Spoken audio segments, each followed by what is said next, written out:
Hello, and welcome to another episode of Solipsist Watched. I'm your host, the Social Solipsist, and this week I watched The Treasure of the Sierra Madre from 1948. Now, if you've been a regular viewer or are catching up with the playlist, you'll note that there has now been a string of Western films in the last couple of weeks.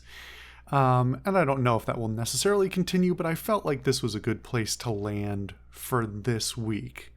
In the previous couple of videos, I started talking a little bit about how the Western genre is one that I find kind of odd but interesting and typically has not compelled me in a lot of ways.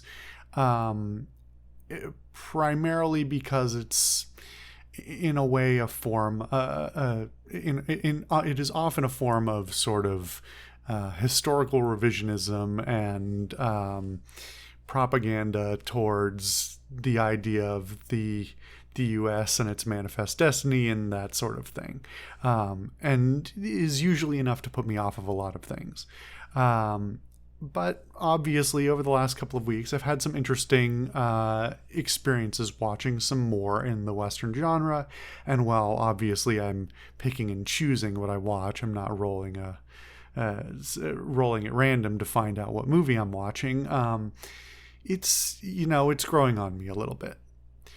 That said, I specifically picked this out not only because it is a film with a very well-known name and is known as one of the greatest Western films and greatest films of all time, but also because it points towards a specific thing that I had started talking about a few weeks ago and then thinking about more and more, as well as reflecting on other things I had watched in the past.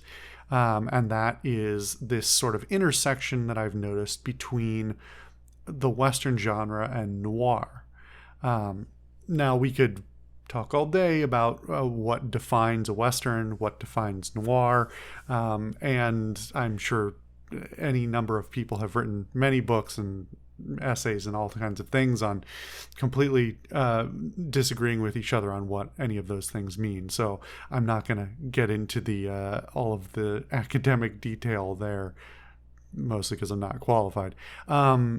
But it is something that fascinates me, the connections between the two. And in particular, looking at this film and seeing Humphrey Bogart as the leading man for the film, that really sort of indicated to me that this was maybe a place I could find not like the answer to my questions, but certainly another place to sort of reflect upon.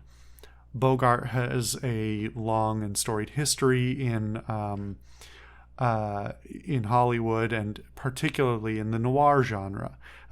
His movies span a lot of different things, but a lot of them sort of put him in noir or noir adjacent things.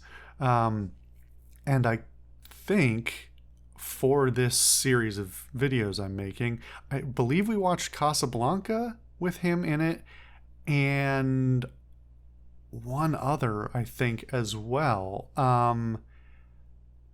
which is now escaping me. The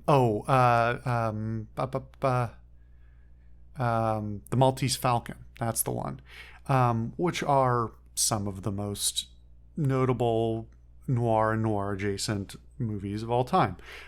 Bogart is known as sort of a noir actor, and so to see him cast in something that is pretty, at least on its surface, pretty clearly a Western is something I wanted to see, if nothing else. Now, what I thought the movie was and what the movie actually is are simultaneously very different and yet come around to being very similar. And I'll try to explain that thought a little bit upcoming. The title alone sets a certain thought in your mind, or at least it did mine, that I don't want to call deceptive, but sets an expectation that it does not necessarily fulfill. At least to my contemporary ear, The Treasure of the Sierra Madre, to me, points towards more of a film oriented towards the sort of explorer and swashbuckler type of character.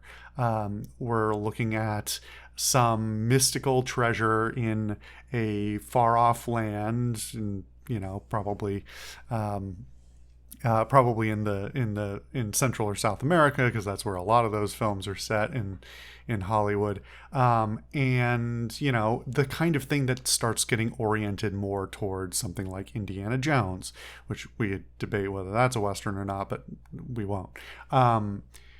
And that is not what the film is about at all. The film, in fact, goes through several substantial sea changes from beginning to end, and tells several different stories in parallel that I think all are somewhat disparate, despite being directly connected to each other.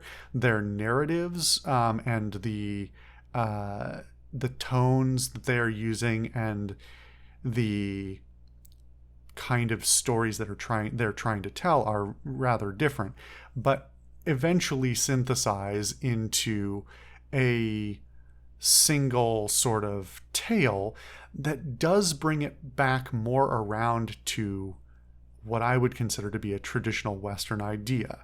And that is, in particular, that Westerns are very typically some form of morality tale. They tend to point towards, as I mentioned before, very hard ideas of good and evil, but more in particular, they tend to be trying to have a moral to them, whether directly as a lesson or as a projection, whether in support or denigration of a particular mentality, a particular way of behaving, etc., etc. What's even more interesting is that Bogart is not framed from the very beginning of the movie as a good person. And when he, in his noir roles, typically is framed as already a rather gray character, but usually one who is perceived to be the good guy, the one who is morally right, even if his methods are questionable, etc., etc. To see him cast in a role where he initially appears questionable only to get darker, that's really interesting, especially for someone like Bogart.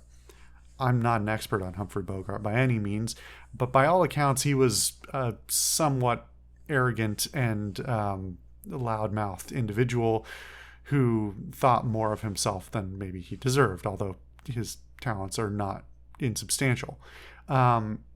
And to see him play willingly, and apparently he, in fact, found out that this movie was being made and pestered the director to cast him.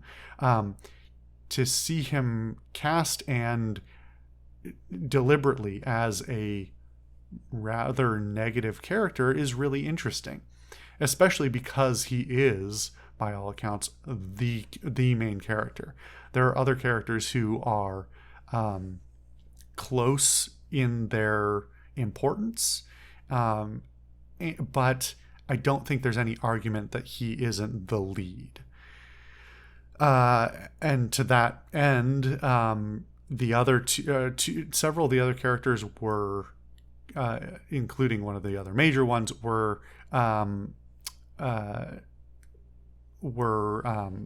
what's the phrase I'm looking for? Either nominated for or given awards for being supporting actors, which really points towards my point before, is all I was trying to say. But this is a fascinating divergence, both from Western and towards noir in a lot of ways, while also using the framework and the tropes of the Western genre to tell what's inarguably a Western story. This is a really very good film. And initially I was a little hesitant. It's a little bit slow to start. And it's a little bit slow to play its cards in terms of what it's trying to say.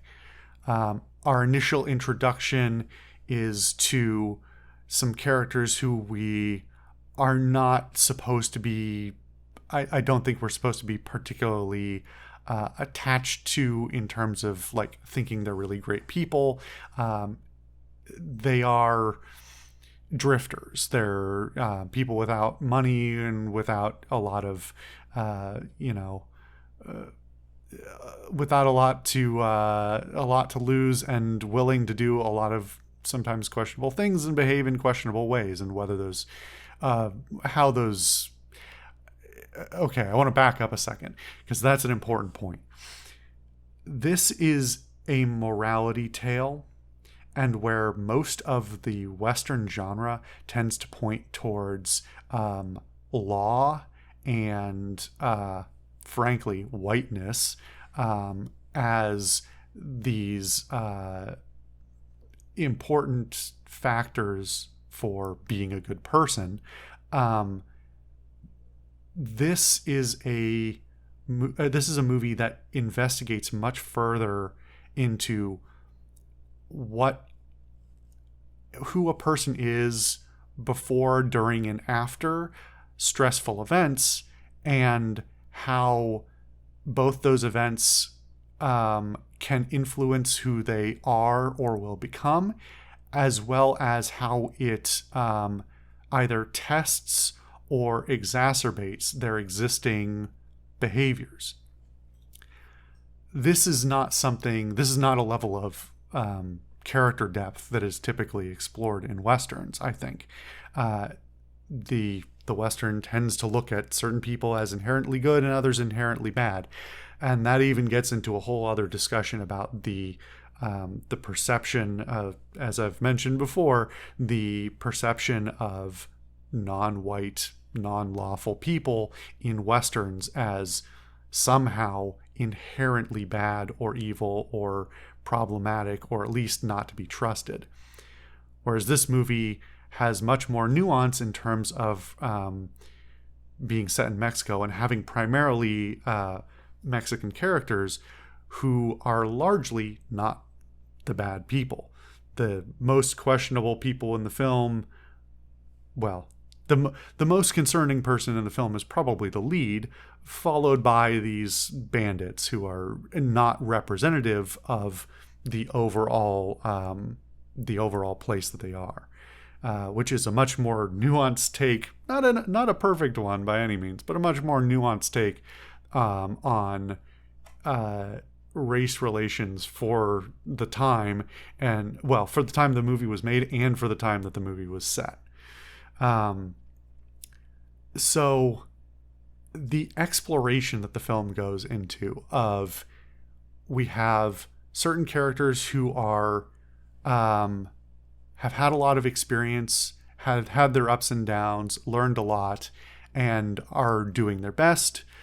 Some who are in a rough spot, but are underneath it all trying to be good people, trying to make good decisions, and trying to do as little harm as possible.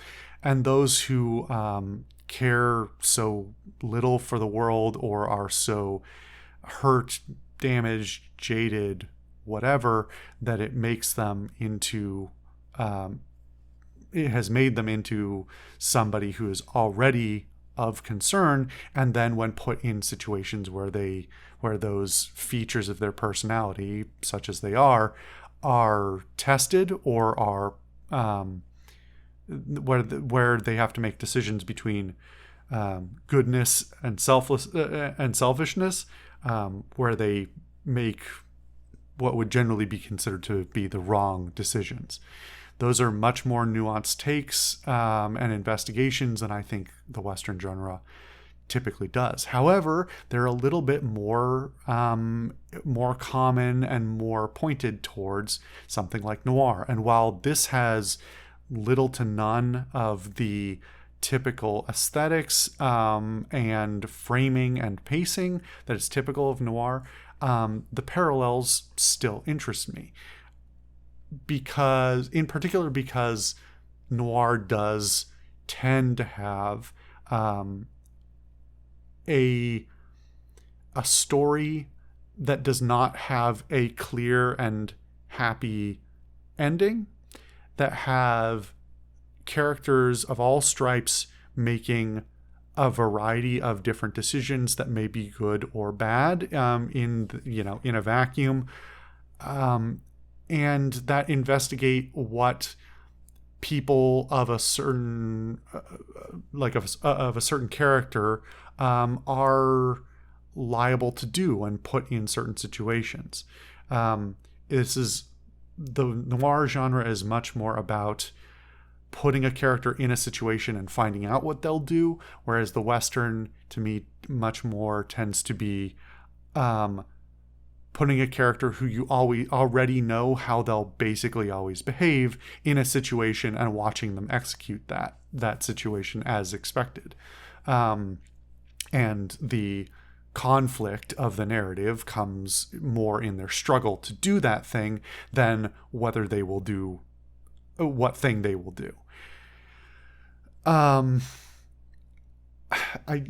This is one that I could have gone back to some of my old ways of writing more deep notes on the film before going into it, but again, I'm trying to keep these videos not too crazy. I find it overall just a fascinating piece of cinema for being a Western, for its parallels to noir and a bunch of other genres as well that it takes from, and a lot of the other features that I think are really strong. The casting all around, I think, is quite good. Bogart himself, I'm not always the biggest Humphrey Bogart fan. And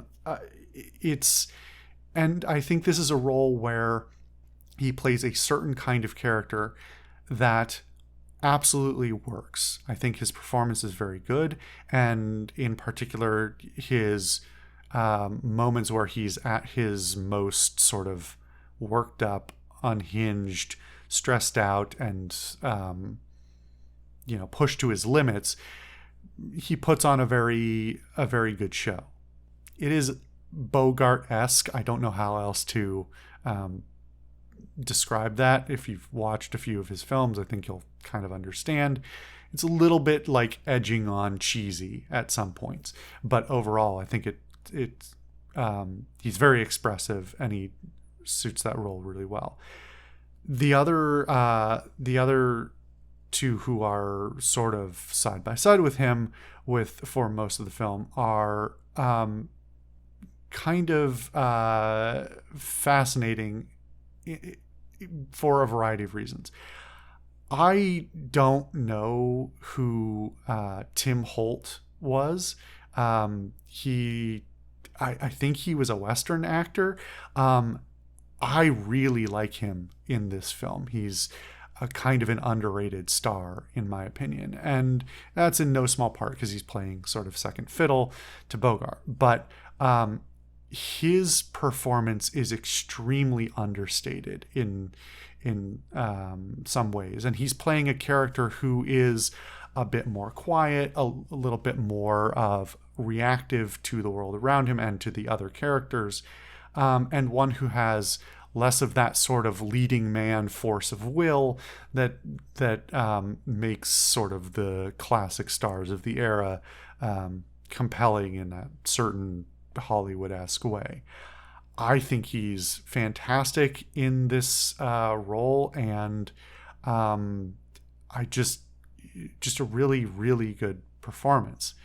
The other guy who is in this film is sort of as a main character is actually the director's father, which gets in a whole other thing.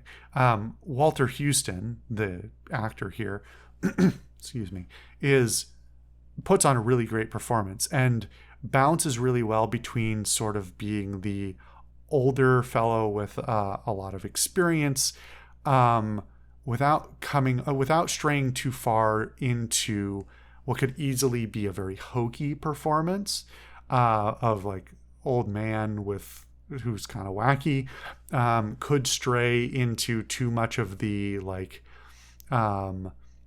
sort of old gentleman or old like wizened old man kind of area, and doesn't sort of compete for the role of like a secondary or tertiary leading man.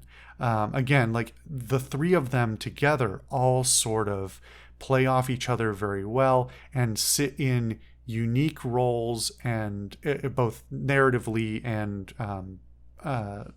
sort of in their performances, that mean there's no real competition. You never get the sense that like one of them is trying to one up the other for their type of performance, because they're all doing very different things. What's also interesting is about Walter Houston is that he's an actor of an older age who is the father of the director, and also the grandfather and great grandfather of several current and later and then current people in Hollywood. That's a sort of dynastic family that I didn't realize the connection to, but those are not that uncommon in Hollywood either.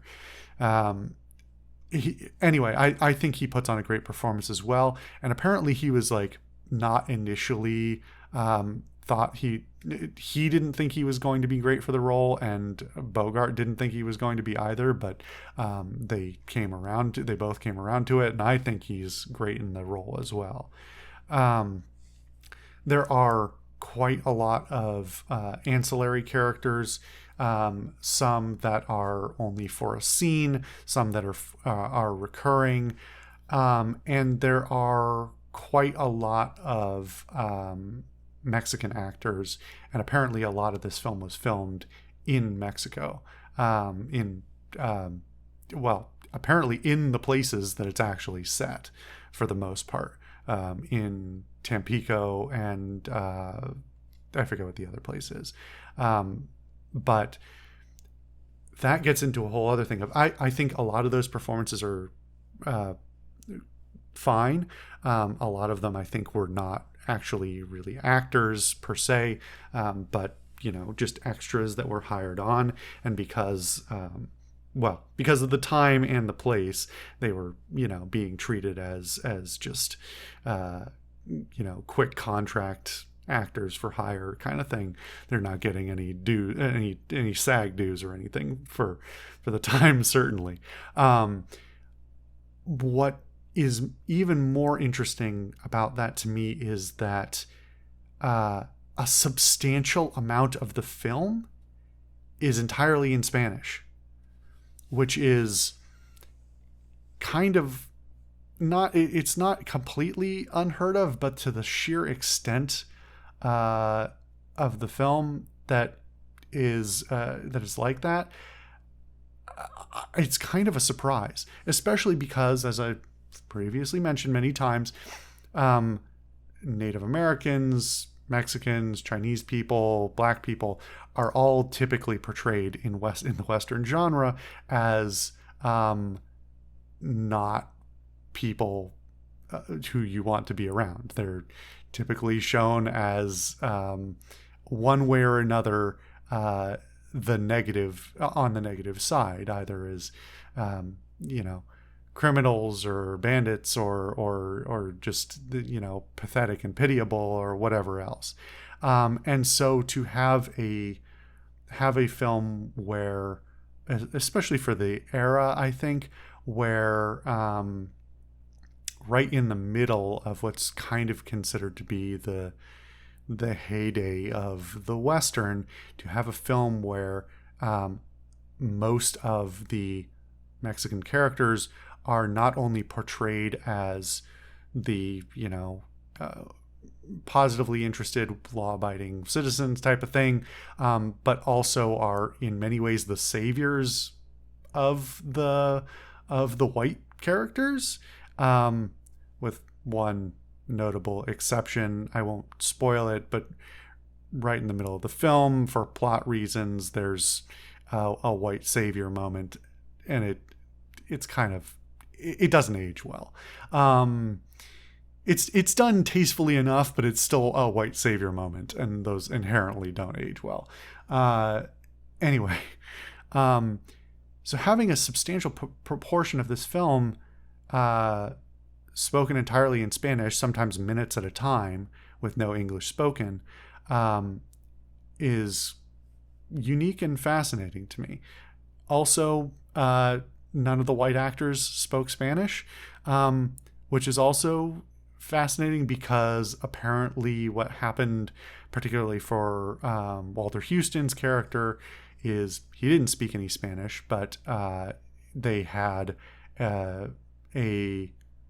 the dialogue recorded by a Mexican actor, and then he would memorize the recording and speak it back.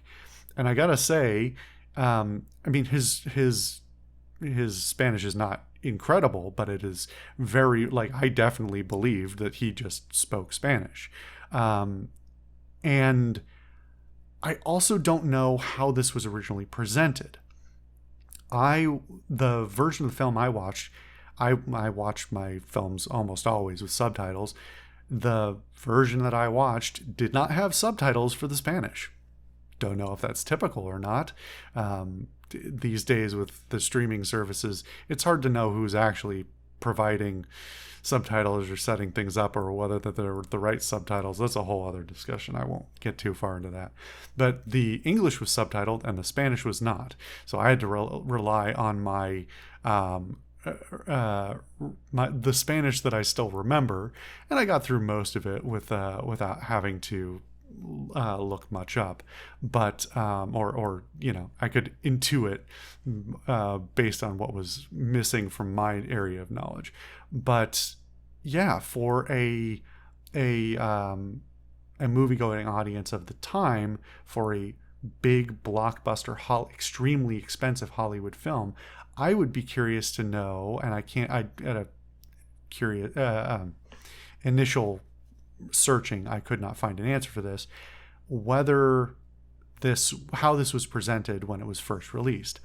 I have to assume that it was probably subtitled, although the characters do stop and give translations to each other on some occasions, and enough that you could probably feel like you weren't missing out on too much if you didn't have subtitles or understand Spanish. That said, I do wonder, because some of those scenes that exist entirely in Spanish work both with and without knowledge of what the character is saying. The acting and performances are good enough, and maybe if you don't know Spanish, that you could pick out a word here or there to get what they're talking about, or context clues from the preceding and anteceding scenes to get what was being talked about. But if the original presentation was with subtitles, that's a very different experience for that movie-going audience who probably doesn't speak Spanish, versus the possibility that it was presented without any subtitles, in which case, that raises some other questions about production choices, but some of those scenes still stand very well on their own, because you can still read in the faces and the body language, and again, just a few words here and there you might pick out, and the context, to get an idea of what might be being said and what is sort of leading into the next scene. Um, I'm now I've started getting too deep into the weeds about this film. Um, I find it really interesting. I keep saying that, but there's so many things to unpack here in terms of its production choices, its direction, and all these other things. I do want to talk about some of the other technical aspects of it that I think are very good, and then sort of wrap up this video in not too much additional time. But we'll see what actually happens. I think that the the cinematography is generally very good. It's not typically super impressive to me in terms of the framing or lighting or those sorts of things. There are a few scenes, I will say, especially some of the nighttime scenes that I think are actually done extremely well. I will point that out as an exception, where lighting is used to very good effect to portray the differences between characters and show sort of the underlying character and nature of people in opposition to each other. That also goes to the costuming and makeup, because that's incredibly important to what's going on here. And while this is filmed in black and white, obviously that sort of doesn't decrease, and in some cases even increases the importance of good costuming and makeup. And as these guys go out into the wilderness and they get more dirty and more tanned and more torn up, beat up, whatever happens to them, all of that is done really, really well. It's never commented on per se, but gives you a very practical sense without having to tell you in words how long they've been out there, to sort of, and also that leads back into giving you a sense of like the mental degradation of the various characters, how long they've been there, how much they've been up against, how far they've fallen, how their sanity and their beliefs have changed, degraded, whatever. That is all influenced by things like the sets, the costumes, the makeup, all of that. Overall, I think the tone and the pacing of the film is very, very good. It actually feels like a slightly longer film than it actually is, and this is a 2-hour film, so it is pretty long already. But I do feel like it uses that time very much to its advantage. And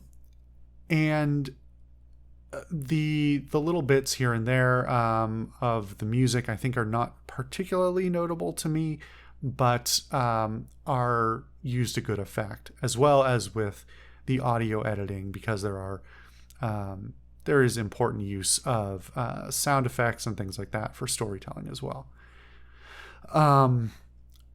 I think that covers most of the bases in terms of the production. I think it's pretty well produced, and while it does have some memorable shots, it is not the most visually striking film.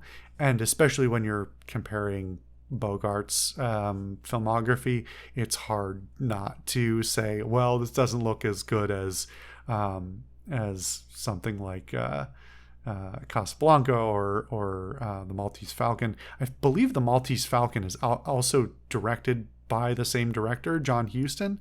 Can I check that really quick? No, I'm not scrolling through all of that right now.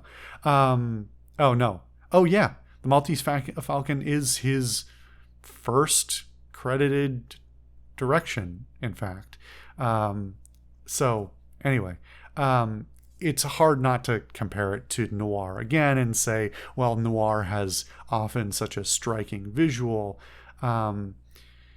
It's a little bit, for all of the production that goes into the makeup and the sets and the location shooting, that all ultimately, it's not the most visually striking thing, and maybe that's just inherently not the focus, in part because of the genre that it is. Anyway, I could keep picking at this, but I think I should wrap this up. I really like this film. I can see why it is considered to be such a classic. And it's not perfect, but it's definitely impressive in a lot of ways and meaningful in my continued search for understanding Westerns as a whole and their relationship with the rest of cinema in general. Anyway, thank you guys for watching another episode of Solipsist Watched. I've been your host, the Social Solipsist, and I'll see you guys next time.